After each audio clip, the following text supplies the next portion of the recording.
The G League Ignite was supposed to change basketball. Before their first season, they flipped 2 top 20 recruits away from college and produced the #2 pick in the draft, Jalen Green. People around the world lost their minds.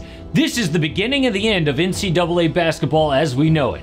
But just 3 years later, it's shutting down. How did Ignite fail so miserably so fast? Some people say, oh, easy, it's because the kids can now get paid to play in college. But that's not the whole story. People who played for G League last season are speaking out. Mattis Bazelis was just drafted number 11 by the Bulls. He says, I just played for Ignite, and people don't know what really happened. But the reason they started Ignite made sense. It was for players who didn't want to go to college and not get paid, but had to go overseas. Like in 2020, LaMelo Ball and RJ Hampton had to go all the way to Australia just to play and get paid.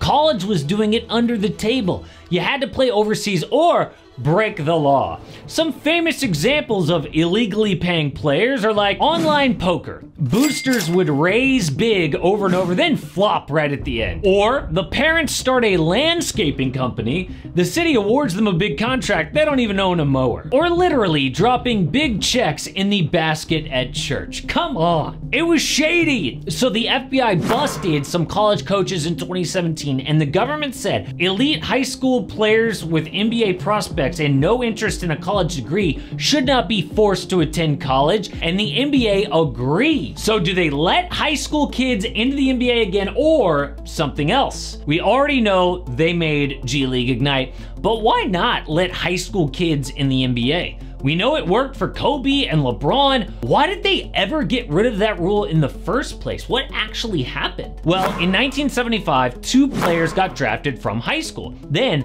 nobody for 20 years.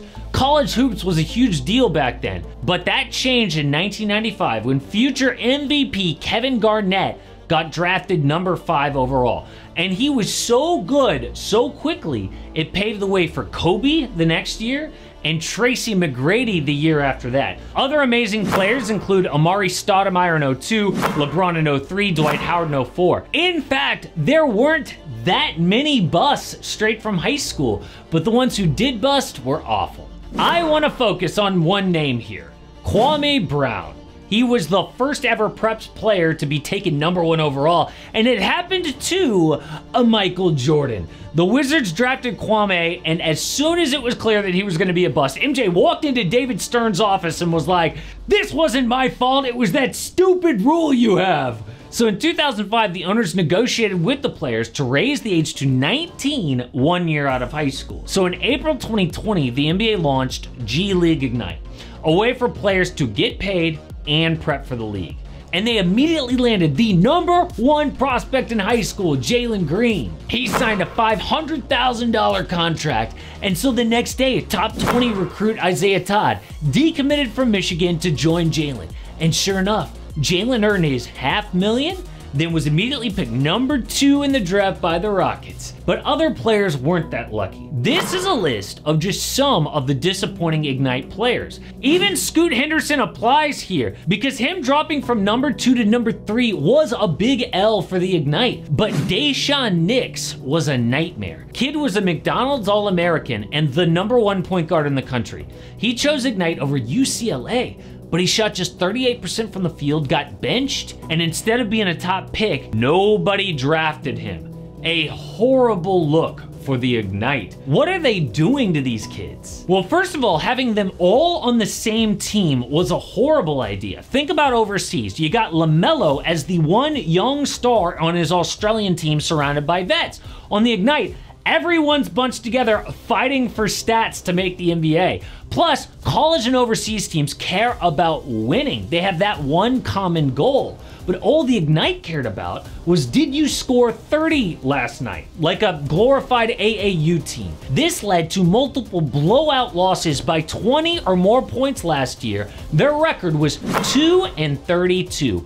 A joke. Meanwhile, things completely changed in college. Athletes were fed up with being used by college sports. NCAA revenue became higher than almost every pro sport. Second only to the NFL. The kids were getting 0. Okay, they got scholarships, but that was obviously unfair. So in June 2021, the Supreme Court said college had to change, and they created NIL. Basically, athletes could get brand deals like people do here on YouTube. Famous examples are Shedeur Sanders, who made $4.8 million this year. Hey, Cooper Flagg, already $1.4 million. He's not even in college yet. He committed to Duke. That would have been Ignite if NIL didn't exist. But what about lesser players? I mean, there's only one Cooper Flagg. Should they go to Ignite? Well, according to data, over 450,000 student athletes earn money through NIL. So almost anyone can do it. All you really need is followers on social media. Take this kid, Frank Harris, for example. He was a quarterback at UTSA, small school, right? You never heard of him. Almost zero chance to make the NFL. He got an NIL offer worth 7 figures. Over $1 million for a player you have never heard of. That crushed the Ignite's entire business plan. I mean, I could see if they were cranking out top 3 picks every year, but after Jalen Green, it never happened. So in March 2024, the NBA shut down G League Ignite after 4 seasons, but an amazing start. It happened so fast. So the media asked Mattis Bezelis, who had just led the Ignite, what happened? He said, it's not even about NIL or the draft.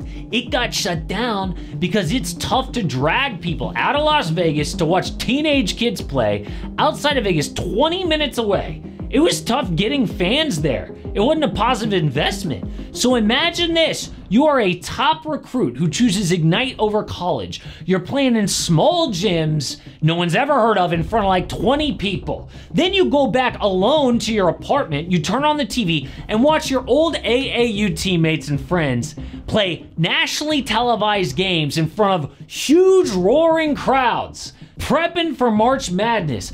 And they've got college jerseys on that really mean something. Meanwhile, you're getting beat up by these grown men who are pissed they didn't make the NBA. Your old friends are dominating college kids and still getting drafted and getting paid. No. So when Ignite shut down, they had 0 new commitments from top players, and only 1 current player said he wanted to come back. That is why it shut down.